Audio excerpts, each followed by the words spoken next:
आज हम जानेंगे कि कागज कैसे बनता है और हमें इसे क्यों नहीं बर्बाद करना चाहिए।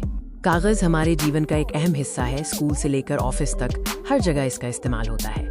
पर क्या आप जानते हैं कि ये कागज कैसे बनता है और इसे बनाने में किन चीजों का इस्तेमाल होता है? कागज का उत्पादन सीधे हमारे पर्यावरण से जुड़ा हुआ है।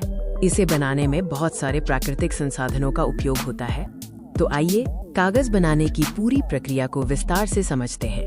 कागज बनाने की शुरुआत पेड़ों को काटने से होती है। इन पेड़ों की लकड़ी से ही कागज बनाया जाता है। पेड़ों की लकड़ी को छोटे टुकड़ों में काटकर और पानी के साथ मिलाकर लुगदी बनाई जाती है।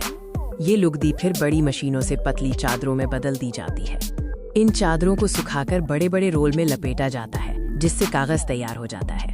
अब सवाल ये है कि हमें कागज को क्यों नहीं बर्बाद करना चाहिए। कागज बनाने के लिए पेड़ काटे जाते हैं, इसलिए इसका कम इस्तेमाल करके हम पेड़ों को बचा सकते हैं। कागज बनाने की प्रक्रिया में बहुत सारा पानी भी खर्च होता है, इसलिए इसका कम उपयोग करके हम पानी बचा सकते हैं। कागज उत्पादन में भारी मात्रा में ऊर्जा का उपयोग होता है, इसलिए इसे बचाना ऊर्जा संरक्षण में मदद करता है। कम कागज का उपयोग करके हम प्रदूषण भी कम कर सकते हैं, जिससे हमारी धरती साफ रहेगी। अब हम जानेंगे कि पर्यावरण को सुरक्षित रखने के लिए हम क्या कर सकते हैं।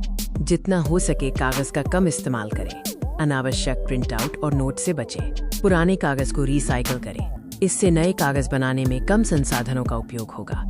कागज के दोनों तरफ लिखें। इससे कागज की बचत होगी और बर्बादी कम होगी। डिजिटल दस्तावेजों और नोट्स का अधिक उपयोग करें। ये कागज की आवश्यकता को कम करेगा। कागज एक महत्वपूर्ण संसाधन है, लेकिन इसका समझदारी से उपयोग करना हमारी जिम्मेदारी है। प्रकृति हमारी सबसे अच्छी दोस्त है और हमें उसकी रक्षा करनी चाहिए। आइए हम सब मिलकर पर्यावरण को बचाएं और एक बेहतर भविष्य का निर्माण करें।